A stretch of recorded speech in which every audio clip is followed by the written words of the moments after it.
Hi, my name's Bert. I sing for The Used, and my favorite record of all time, to be honest, is The Used, self-titled record. For quite a few reasons, but I think that there was something about the time in which this record came out that was a kind of a great beginning time for a lot of good music to come. It was a kind of a combination of a lot of cool sounds from the end of the 90s, in my opinion.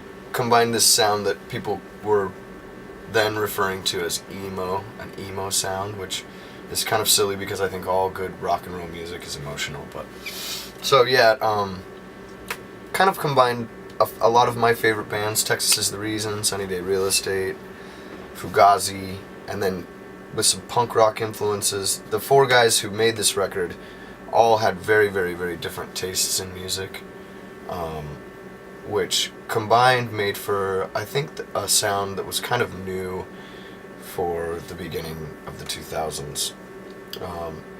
There's so many different diverse types of songs on this record that I like how it can go from heavy to light, and from really dark colors to really light colors, and everything in between. It kind of fills all the emotional spaces on the emotional spectrum of the emotional color wheel.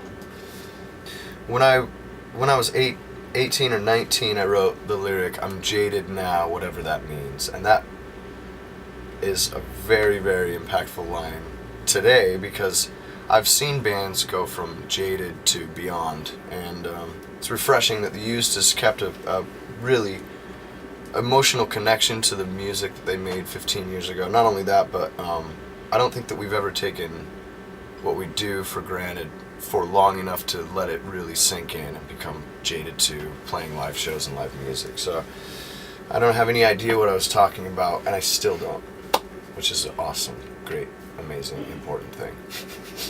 This is the only band I've never seen live, and I would give anything to just have an out-of-body experience where I watched The Used from the crowd one time. It would be the best day of my life. Yeah, on this kind of celebration tour of the first and second record, it's been so special. Like the songs and the meanings have taken on new meanings. I think that when I initially wrote the lyrics, it was kind of more about selfish kind of me type of world, and what I thought I wanted for the future, and what I thought it meant to be free for me individually. But I think that a lot of these songs translated into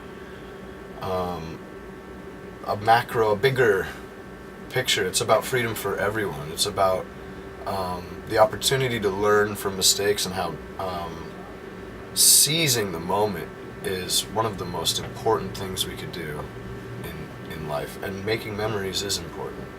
I think a lot of these messages hold so strong. I've always really loved poetic tragedy, because it's such a different type of song, and it's almost purely emotion. It's really comes from a place of great respect for art in general and creativity. I initially wrote it about the singer of Blind Melon, but since then so many artists we loved have kind of passed away, so it's a really good song feeling. It's the highest I've ever sang in any song, and I like that. That's a good question, because we listened to it so many times along the way, so I don't really remember the final, but I do remember when we recorded The Taste of Ink, Maybe Memories, and Box Full of Sharp Objects were the three songs we demoed, and we recorded them at John Feldman's house, and he was showing them to everyone, and within 2 weeks, like, we had offers from every major label that existed, and it was like just it was an unreal time. And it was right around 9/11 too, which was just so unbelievable. There was all these, it just felt for a little bit in my life like everything on the planet was make-believe. So yeah, we listened to it so many times, but I remember taking those 3 demos home and showing them to my friends, and the reaction was just like, wow, this is you guys? Like, this is real, this is serious. Like, you guys are a serious band. And that was a really good feeling.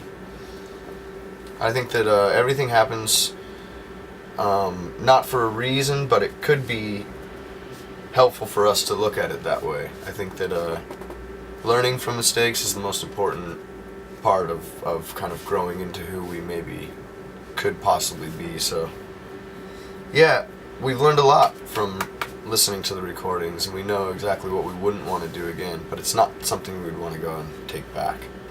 I have loads of vinyl, from vinyl that I collected from hardcore bands and punk rock bands to like when I actually started buying all of my old favorite records on vinyl. So there's something magic about putting on first there's something magic about a tangible, this is not a digital file in the ethos of something that doesn't exist. I can hold on to this and I can put a needle on it and it will actually play the music. It's just really special. But then the sound of vinyl is also just, even if it's come from a Pro Tools computer recording, it's just like this magic warm sound that it creates. So yeah, I am a fan of vinyl. Hello, my name is Adam. This here is John Nolan. Hello. And we are two-fifths of a band called Taking Back Sunday. And we chose Nirvana in Utero to talk about. Great record. You can see it right here. Hey, what's up? I'm Thomas from The Fall of Troy, and I'm going to do a little bit of talking about my favorite record, which is Nirvana in Utero.